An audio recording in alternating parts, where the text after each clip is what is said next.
Прилича леко от бързи и яростни сериям.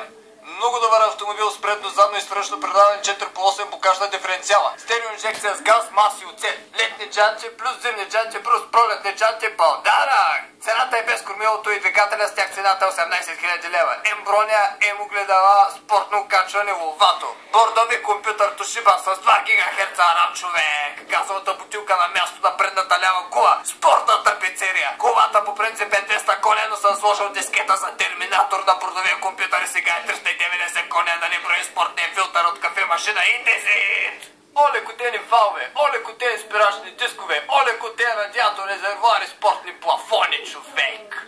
Много запазен за годините си автомобил с леки забележки по ходовата част, боята, двигателя, окачване, светлините, спирачната система, запалването, купето и други. Колата е перфектна за дрифт, драк, орание, тесане, асфалтиране, трамбоване, сиене и да плаши орта по улицата, човек. Може партер за Ariane 3GS или инкубатор с доплащане от ваша страна. Моля?